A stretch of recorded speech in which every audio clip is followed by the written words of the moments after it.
Hello, everyone. Thanks for being here live or watching the replay. Hope you guys are well. It is Friday evening, and yes, we are wrapping up a very, very productive full week, the Black Professionals Month. Thank you so much for being here. So it is coming to an end. The work week is coming to an end with a fantastic, fantastic presentation called Life is What Happens for you, not to you. Life is what happens for you, not to you. So we have a fantastic speaker here. I'm going to share my screen and try to do justice with my introduction of this fantastic speaker. Okay, so again, life is what always is happening for you, not to you. Disappointment and divine intelligence. So we are here welcoming this fantastic speaker, Charles. His professional pursuits and personal passions have led him down an unlikely 20-year path, intertwining technology, marketing, international trade, art, and philanthropy. His immediate laser focus is on modernizing the Jamaican story, transforming the portrayal of Jamaica's national heroes, and connecting the world to an authentic cultural experience. He's accomplishing this with a 10-episode film series, original Jamaican music, fine art, paintings, a digital platform, and print collateral. For the first time, his team is aggregating and centralizing the stories of Jamaica's national heroes into a single body of work, chronologically highlighting their contributions to Jamaicans' emancipation and independence. Charles built a career around information management as a consultant, helping Fortune 500 companies at all levels across disparate industries make more informed decisions, monetize their data assets, reduce risk, and achieve compliance. Marketing and advertising is an innate talent, and after founding and building an award-winning marketing and advertising agency, yay, those skills helped to take him around the world, marketing and trading minerals. Leveraging a rich heritage under his leadership, he founded a mineral exchange company that was able to reestablish the mining and trading of columbite, tantalite, coltan in Sierra Leone, and at one point becoming the largest exporter of coltan to China in the Mano River Union, Sierra Leone, Liberia, and Ghana. Having lived in Jamaica, multiple US cities, London, Shanghai, Sierra Leone, he believes Africa is the now, future, and the final frontier.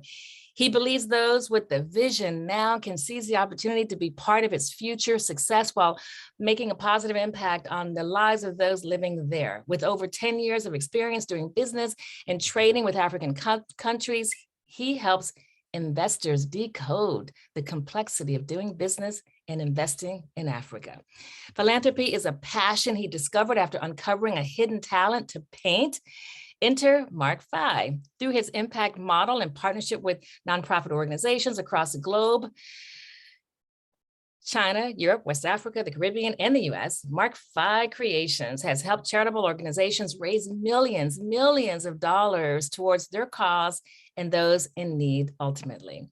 A proud Jamaican, he is excited to have one of the largest collections of Bob Marley fine art paintings on permanent exhibit at the Bob Marley Museum in Jamaica.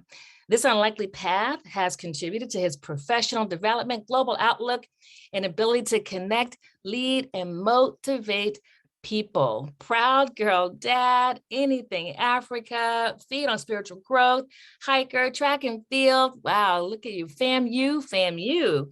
Jamaica College, true blue Bob Marley fan. Wow, Charles, Mark Fye, what do you not do?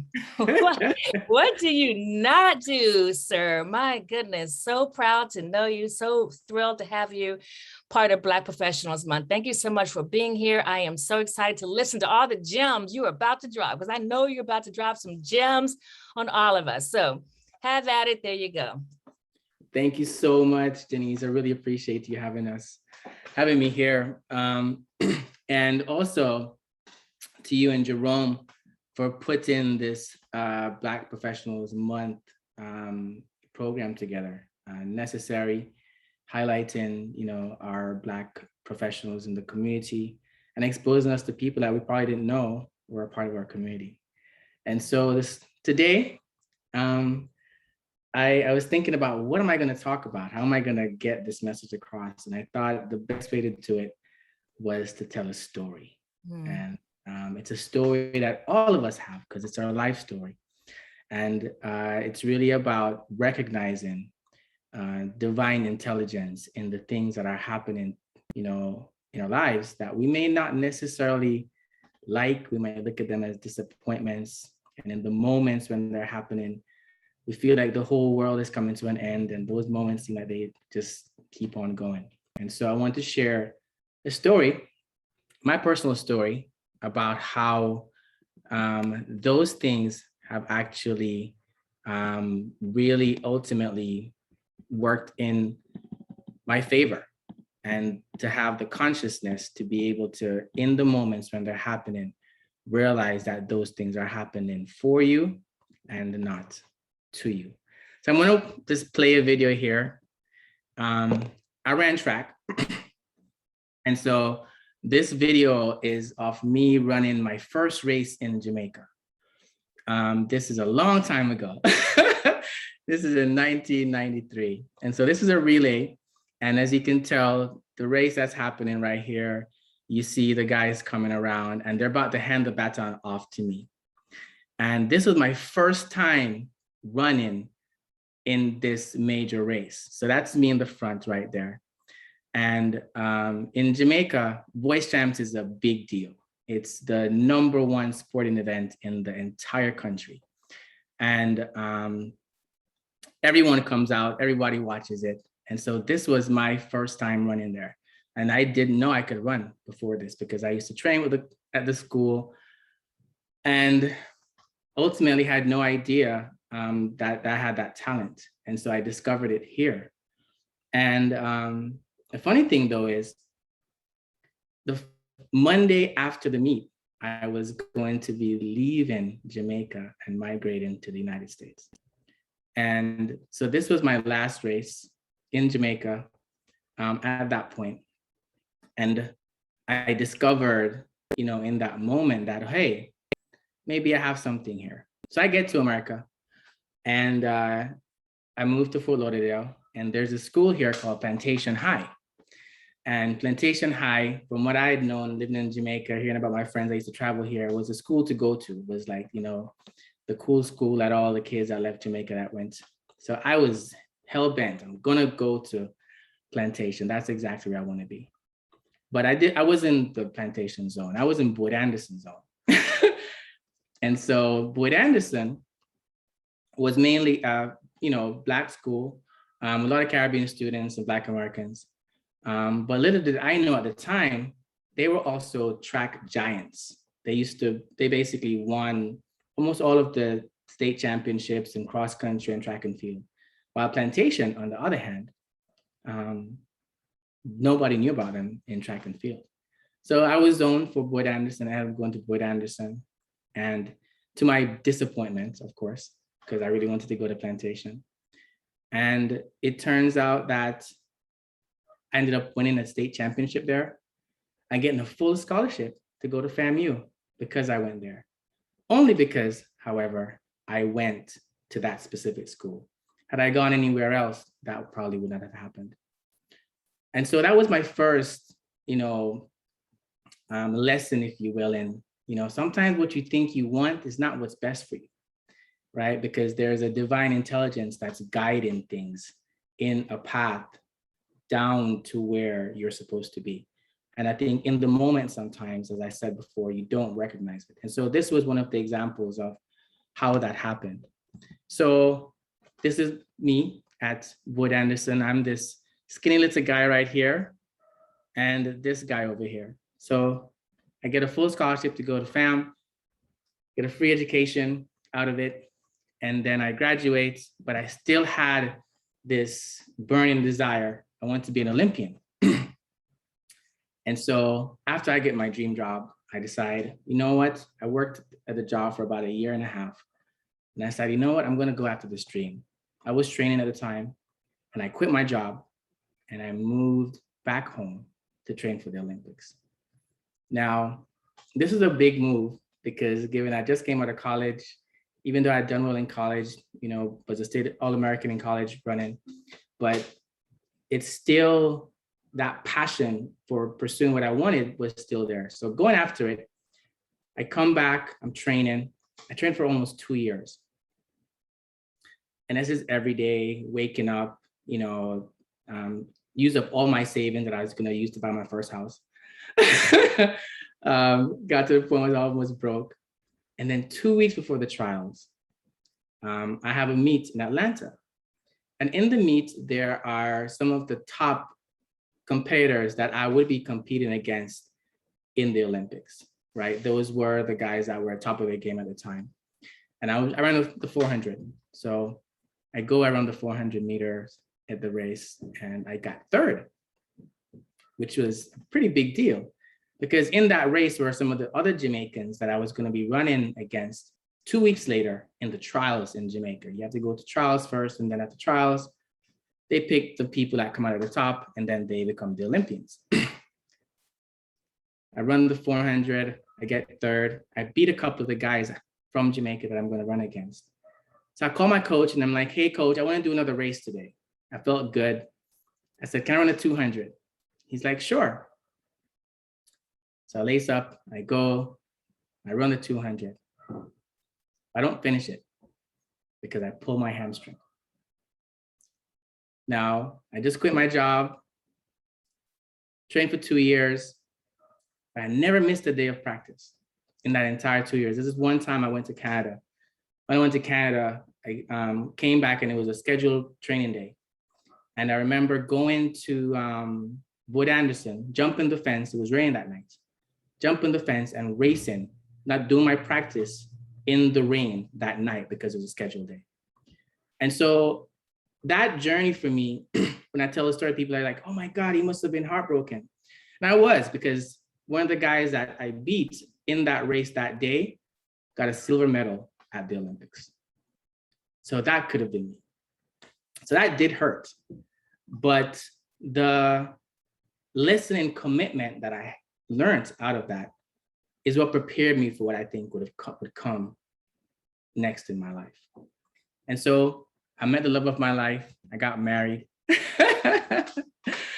and started a business, started a marketing company, started consulting and working, and I was making good money. Won awards, as you can see here. The company was called Go Media Marketing. We did outdoor advertising. So we had a fleet of those billboard trucks driving around. And that was great. It was amazing for, the time. And then, of course, we all know about 2008, 2009, and the financial crash. Facebook comes out and social media is a big deal, and advertising now is a lot easier and a lot more economically feasible for everyone. So you don't have to spend, $800-900 a day to drive around a billboard truck anymore. At this point, you can go on social media and post your stuff and you can connect with your people. So, and then on the heels of the financial crisis, we were struggling. My marriage at the time was falling apart. The business was struggling and went through foreclosures. I lost some of the properties I bought during that time. And so it was a rough moment. But I determined I was going to stick through it. I remember holding on to the mortgages for 3 of the properties that we had for almost a year, paying it because our tenants wouldn't pay. And that was tough and heartbreaking when I had to let it go. But then another opportunity came up.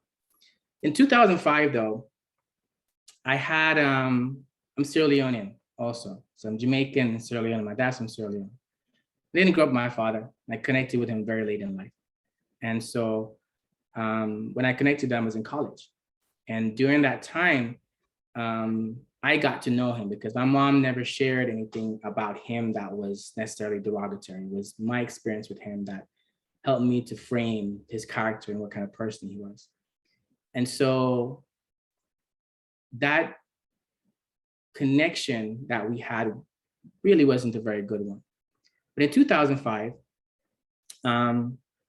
my sister, which I connected with because of I was training for the Olympics and I moved to California at one point to do that, calls me up and she says, hey, Dad's sick. he has cancer. This is Sierra Leone. So I go to Sierra Leone, and before I go, I call up someone. I'm like, hey, I'm coming to Sierra Leone. I'm gonna, I want to come and see you. And he said, like, sure, come on. When I call, the first that answers the phone is this woman. Never spoke to her before. And then second time I called to, verify everything. She's like, who is this? I'm like, well, this is Mark, so middle name. And this is Alfred's son in the States. I'm coming to visit. She's like, okay, no problem. Gives the phone to my dad. I speak to him. I go to Sierra Leone, I connect, and I realize that literally at that moment is when she discovered that I even existed. So I connect to my dad, and I was able to reconcile that situation with him. The years of neglect and him not being there, and I was bitter at the time. But that helped to change the way that I looked at him and my situation. But going to meet him, little did I know, years later, and I'm literally speaking about this year, is when I realized that that trip to see him was so important. It was such a pivotal point in my life, and that closure that I need to get was really important. But it also taught me about legacy. And the legacy that really it showed me was that, I'm gonna play this video while I speak, but is that my father came from, and I come from a lineage of, my great-great-grandfather in Sierra Leone is a national hero. And so it's like a George Washington here, if you will.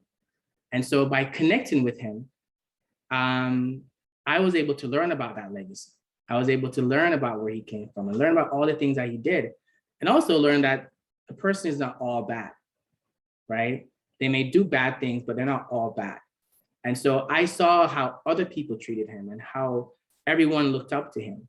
But learning about my legacy, that picture that you see there, that's my great-great-grandfather, and that's a card of my father in Parliament. And so the relationship taught me and helped me to connect back with my roots in a way that I never would have understood. And so that happens. And that tragedy that happens at 2008, 2009, where I lose everything, because of that connection, I get an opportunity to go to Sierra Leone and start a mining company. And this was my pivot from the whole, change and the losses that we had. Took the money that I had, got some investors, and went to Sierra Leone because of that relationship that I'd established, the year before. And so started a mining company. And of course, I know nothing about mining, but I had the relationships and the legacy and the land and the access, right? Literally the president would come to our house and speak to my stepmom. And, I saw that when I was there. And so having that connection, that relationship changed everything for me, in the way that I was able to move forward. And so that experience, I started a mining company, traded gold initially. The first gold mine I start, it fails. The guys give me a plot that they've mined before. And of course, I lose a bunch. And then the money's going from my investors and the money that I had. But then this guy brings this box to me and he says, hey, can you look at this black stones and tell me what this is? So I take it and I send it off to get assayed. And assay is where you determine what's in the material. And I find out it's columbite tantalite. And they used to mine columbite tantalite years before. Sierra Leone had a civil war for about 10 years. You all know about blood diamonds and what happened there. Well, that's the country I'm speaking about.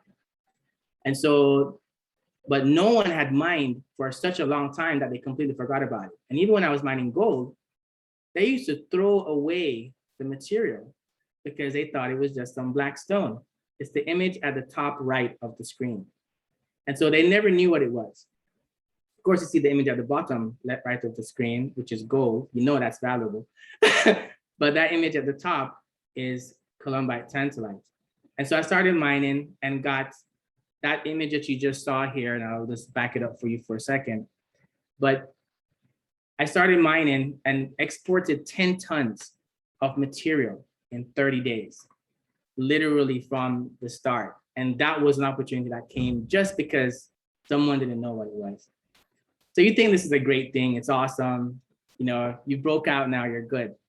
So we get the container sealed, we send it off to China to get it, you know, at this point sold. And at the time, we were using a broker. We had no idea, you know, at the time, you know, about China and how to do things. So the container that we sent over, it got stuck in Jebel Ali, which is Dubai, the port there. And before you know it, they send it back to Sierra Leone because it was radioactive. Little did I know. So of course, this is more money that we're spending. I come back to my investors, but they're seeing small progresses in the way that we're like, okay, we'll keep going. I have to give up part of the company to do that. And so I send another container, the same container, I send it back. But this time I find another company. I go to China, I meet the guys there, and the guys tell us everything is good. But before I went, I started reaching out to different factories in China to kind of make my own relationships. And one factory there responded and said, hey, when you come and check us. So I go, I'm there, I'm waiting almost 2 weeks. So CIQ, which is Chinese Inspection Quarantine, comes back to us, and the agent the broker anyway, that I was using, and says to us, hey, it looks like your material is radioactive. I was like, I know it's, you know, has some radioactive levels, but you told me that everything was going to be okay based on the contract that we had. He's like, well, it looks like they're holding it. I'm sitting in China, in this city, not speaking the language for almost 2 weeks. So at this point, I'm like, okay, let me just fly and go to this other city with this other factory and learn and, you know, talk to them and see what that I can do. So I fly over there, meet with them, they receive me. Turns out they take me to their factory, they treat me like a king and sit down with their managers and they're showing me their operations. I'm excited. So in the meeting, we're talking. And they said to me that, hey, we want to work with someone that's direct to the mines. Now, I was direct to the mines. I owned the mines that I was mining in Sierra Leone. So they wanted someone that was direct, and they were excited that they were talking to someone that was on the ground there. And they're like talking about some of, this translator anyways, talking about some of the challenges that they've had dealing with brokers.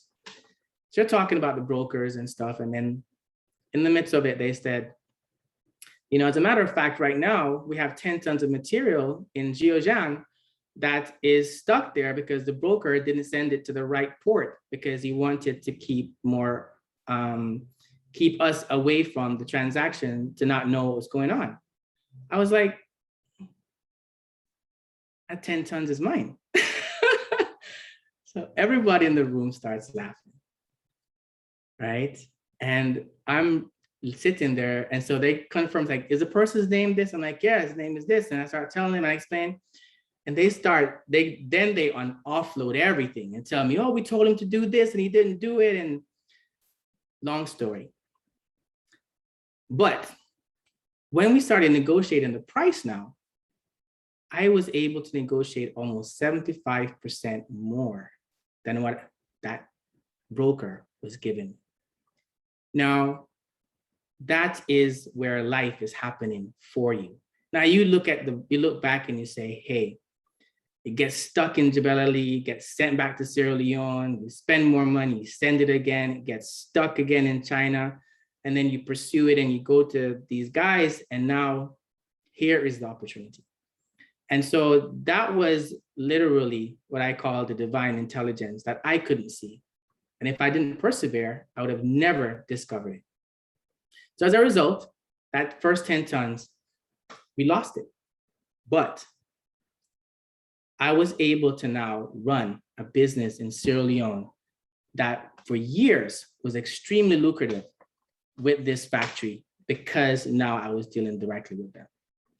And so, you know, I share that, and I want to emphasize that because that lesson for me, it was so clear to me in the moment that this was necessary, right? And if I didn't go through that, that this opportunity would not have presented itself, right? Now, you think, you're out of the weeds, right? Well, not quite. So something else happens. I don't know if you guys remember Ebola, epidemic took over West Africa. Well, I'm mining, things are going great, doing multiple shipments every year, maybe 3-4 times. I'm going to China to meet my factory. So 2014, I go and I decide, okay, you know what, we're shipping this material off, but what I really want to do is I want us to grow the business where the African communities that at this point, we're huge. I think we had like about 120 employees working for us. We had 6 regions that we were mining in. We literally helped to shape the policies about how coltan was exported out of Sierra Leone with the government. So we had really established ourselves. And at this point, we wanted to take that and really establish it in Sierra Leone in a more structured way where the benefit was going to be for the people. So I went to the factory, met with the owner, said, hey, what I want to do is I want us to build a facility in Sierra Leone that would allow us to process the material in Sierra Leone so that we can get a better value and get more money from it. They're like, okay, no problem, we'll fly over. So they fly them over that May, they come with a delegation, they do the assay, they look at the relationships that we have, they look at the mining operations that we have. And they're like, absolutely, let's do it. So they go back, we negotiate a deal. It's almost like $1 million plus at the time, which was significant because it had scale and it would change the way that we operate because we're operating very rudimentarily, but nevertheless producing really, high volumes. And so we're waiting back here, I fly back to the States and I'm waiting and Ebola hits. So Ebola hits that June. I'm like, oh, this will go in a month. Chinese are like, hey, hold on, wait, we're not gonna move forward yet. So that shipment that we sent to them in February, we took all our money and just because we knew this new transaction was coming in, we bought a ton of mining licenses, expanded our operations, and just started accumulating more material because we just knew that everything was gonna work out with these guys because they got the commitment. And who would have thought that Ebola would have lasted a year plus? We don't plan for Ebola. It's like planning for COVID, right? And so Ebola happens. The deal is dead. I can't go back to Sierra Leone because I don't want to die. So, Ebola makes COVID look like a mosquito bite because you literally 99% chance of death. So when I'm stuck here, of course, I had to find something to do. The year before, the 2013, I went to a paint and sip. And that's the image on the left of my paint and sip. My friend had a birthday and this lady here was the instructor. And so she said, what do you want to paint? I said, a lion, I love lions. So I painted a lion. This was my first time ever painting anything in life. So she looks at me and she says, you sure you haven't done this before, taken a class before? Like, no, this is my first time. She's like, you have something here, you should do something with it. I didn't think too much of it. Went back to Africa, did my thing, but now I'm stuck, waiting here, waiting for Ebola. So I decided to go to Michael's, I buy a few supplies, and I start painting. I love Bob Marley. So this is my first real painting. This is actually, if I count all the paintings I did a lion before this, and this is my 3rd painting ever. And so I started doing it, and I took the painting and I sent it off to the Bob Marley Foundation and the guys at the Facebook, and they posted it. Now, one morning, I wake up and my Facebook page is going berserk. I'm wondering what the heck is going on. So the painting got almost 400,000 likes and 30-something thousand shares. It went viral. And I'm thinking, oh my God, this is pretty incredible. Now, had I not been stuck in waiting for the Ebola situation to pass, I wouldn't have painted. I wouldn't have figured out, wouldn't have that wouldn't have been something I probably would have even pursued. I'd have been caught up in Africa trying to figure out how to grow the business. And so that happens, and I continue painting.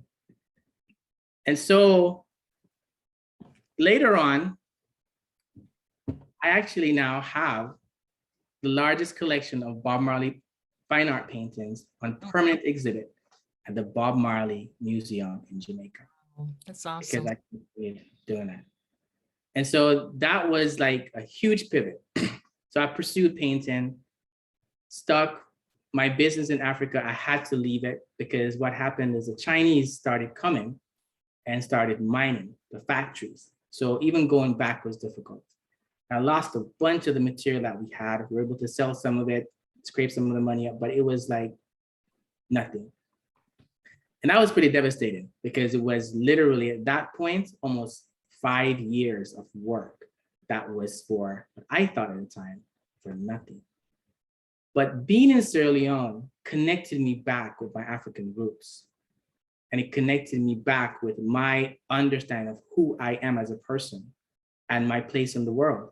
It also took me all over the world because even though I was going back and forth to China, I'd always have to go through Europe. So I'd go to different European countries and spend a few days here and there. So I got a chance to see the world in a way where I got a chance to see how we were being portrayed in that world. And it shaped my worldview in a completely different way.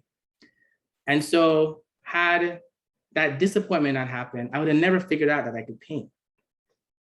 And if I didn't figure I could paint, you know, I'm not where I am right now. So I want to go. So after this, I decide I'm going to move to China. So I moved to China. This is 2015. And when I go there, now I wanted to learn a language better, figure it out. Now I'm painting. And I had a marketing company before. So I figured, okay, I got to brand this thing properly. I got to figure out how to put this together so it makes sense. And so I come up with this business model where I said, okay, I want to use my art as a agent of change. Because my mom said to me, I remember she's saying, this is a gift that you got that I think you should use to help people because you didn't know you could paint. Situation happens, you figure it out. So I'm in China. I get this organization called Shunwei. It's an orphanage. And it's the largest non-government, non-profit organization in China. And they, and Charles, we want to make sure too that we leave some time for some Q&A. No problem. How long am I gone? We have about 10 minutes left in the session. So you can go, but we want to make sure that we leave time for discussion and Q&A. So I don't want to cut your story off because your stories are so fascinating. But I do want to make sure we have time for discussion and Q&A. No problem. So I'll run through this piece, but ultimately I started using my art for charity and started using it to raise money for organizations. The first painting I sold was for $12,000. Raised almost $30,000 for Shunwei. I did it with Ubuntu in South Africa. I've done it in London, done it in South Africa, here in the United States, and of course in Jamaica. And that led me to the moment last year where COVID changed things for me. Because the whole Black Lives Matter movement and George Floyd's death inspired me to do a piece. I did this piece, which is now going to be on, it's now institutionalized at Ohio State University, and it's used as a body of work to teach about what happened. I also created a 4-part docuseries out of it, and that pivot came out of that. And so activism came out of coronavirus for me, if you will. And, painting for me came out of Ebola. And the financial crisis led me back to my roots. And I go back to my life and I look at all the things that have happened that I was disappointed about, but how they've all led me to something, more powerful. And now I'm working on the Jamaica Heroes Modernized Project, which is reviving and modernizing the portrayal of Jamaica's national heroes. It's a 10-part film series, which will be distributed on Netflix. It's original music. It's the fine art paintings that you see here. I've recreated our national heroes, a new digital platform, in addition to print collateral that will be distributed throughout the high schools in Jamaica. But I want to wrap up by saying that all of those things that happen, if those things that I were disappointed about did not happen, I would not be where I am right now. And what I'm doing right now is I am working and living legacy, because what I create here is literally what is going to live on past me. And it takes me back to all the things that have happened that's brought me to this moment. And I want to share with everyone that when your life is happening, you have to look at the moments that things are not going good and just receive them for a moment, like soak them in, because a lot of the times it's really just divine intelligence. And I believe with my every being that my ancestors are the ones that have placed me in this moment in order for me to do the work that I'm doing right now. So I want to thank you guys for listening. I hope what I shared may have inspired some of you in some kind of way, or motivated you when you're going through your hard times to look at them with a different mind, because that really also changes the way that you react to it. It's not the end of the world. There is something better on the other side waiting. And it's more than likely much better than where you are right now, or what you think could have come out of what you're doing. Amen. Amen. What a great message. What a great message. So I do want to open it up and see if anyone has any questions, but I'll start off with a question and a comment, which is that sometimes, as you say, we face so many challenges in our lives, and depending on how serious, severe the challenge is, we can't seem to break out from it and see that it's happening for us, not to us. So we have to take a step back, and your story so crystallizes this point that it is up to, and here's the question, it's up to us to make sure we're pushing through, but how important is it to surround ourselves with people who are also going to say, hey, listen, there's a reason this is happening. Take a step back and make sure that you're recognizing there's a reason this is happening, that's saying everything happens for a reason. So who did you have saying, Charles, make sure that you're looking at this the right way, or did you know? I would say a lot of it came from my family. I have a great relationship with my mom, and I have amazing friends around me who've always been supportive. And I think that has always driven and helped to push. And I think the support, a lot of times when things don't go well, really encourages me to move forward, right? Having that support system. And so, but I do think that there's a mindset that's really important within that person, because no matter how many people you have around you pushing, if you're not willing to take if you're not willing to take responsibility for what's happening in your life and move through it, then it doesn't matter how many people around you supporting you, you're not going to move forward. And when those disappointing times happen, you have to be able to realize that, to be aware and realize that those things are happening to put you in a better place or put you on a path that you need to be at. And it doesn't mean it's going to be comfortable. It's just about that divine intelligence and trust in it. Absolutely. So Shannon or Sharon, any questions? I see that you guys posted in the chat, which is great. Any questions you want to ask? Well, first of all, I just want to say amen. I guess what I want to ask is that right now I'm in a shift career-wise. And although intellectually I understand and resonate with everything that you said, what I'm struggling with is still getting over the mental piece of it happened to me and I'm angry. So what did you physically or emotionally do with yourself to get over that hump, to actually start to paint? Because I know at one point you must have been like, oh man. snap, I got to go back to Africa. Yeah. You're probably angry for a little bit. So how did you move into actually, I just want to open my mind and create? How did you do that?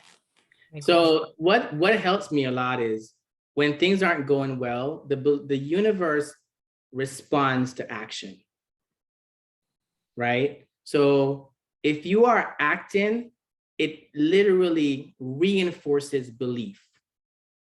So you may not believe, you may want to get to a particular place, but if you don't start taking the steps to get there, you're probably not going to get there just thinking about it. You have to start acting towards it. And that's a part of your growth, moving. And when you're moving towards something, you're also moving away from something. And action is what gets you moving. So that energy, and I can't talk about this more enough, but the universe listens to energy, and energy moves, right? So you have to move in order to move to the next step. And I think that is what changes for me, because then I start seeing results, and those results help me to start believing. And then it helps me to let go of whatever it is that I was, because you get stuck if you just keep staying in that place waiting and thinking. You have to act. So Charles, I understand that. So I guess so I can understand how you moved. So instead of being PO'd about not being able to go back to Sierra Leone, you just said, I'm just going to let all that go and act and start painting and go to Michael's and do that. That was the action. Yeah, that's the action. And it's receiving. A part of it too is also receiving what is happening to you, right? Accepting that this happened. Don't deny, don't lie to yourself. Don't tell yourself some story. Accept that this is where it is. Because accepting it, it's like when you're feeling pain and you just like, instead of trying to stop the pain, you think of the place where you're feeling the pain for a moment and just receive it and not try to put any judgment on it. It has a way of dissipating, reducing that pain, if you will, right? So when you are able to do that, it also helps you to start acting and moving forward. But I can't stress not just sitting and doing nothing. It doesn't get you anywhere because you're literally just wallowing at that point. Yeah, the universe helps those who help themselves, right? I mean, that's sort of how I think about what you're saying. Did you have something else, Sharon? You said you had something else? No, I'm just saying preach and amen. You know, I can't wait for the video because I'm gonna be playing you every morning, you know.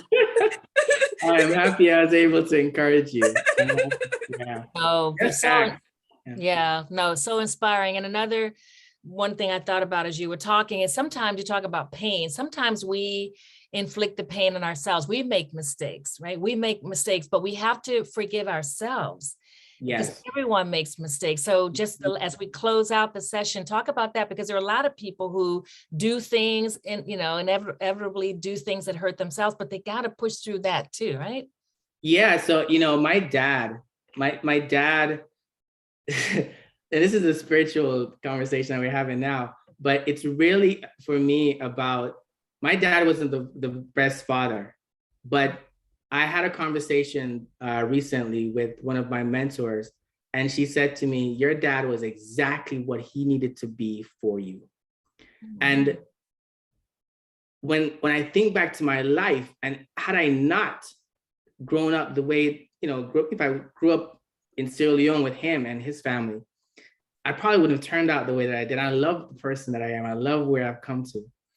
And so I think when you can look at that and you can think about yourself and the things that happen to you, that we pass too much judgment on it, because there is divine intelligence. It's not just about you. We're living in America, now I'll speak specifically to our culture here, that is very individualistic and it's not collective. We are individuals, a part of a community, and what we do affect others around us, positive and negative. And some of the negative things that we do are actually good things for other people, believe it or not. My father not being there for me turned out actually, for me, as I look at it today, to be a good thing, right? And so when you can understand those things, it allows you to be forgiven of yourself, understanding that what you are and who you are, you're not supposed to be perfect. we're not made to be perfect. This is an illusion that you're supposed to be perfect. You're gonna mess up. It's guaranteed. You're human. So I think the moment that you get to that place and you accept that, it's so much easier. But understanding that it's a part of that divine intelligence that is bigger than us. And what we might look at as negative and wrong is actually necessary. The earth has hurricanes that comes and destroys whole regions. But it's like, just needs to refresh the air. When is your book coming out, Charles? Oh, This is a good way to wrap up. Go ahead, Charles.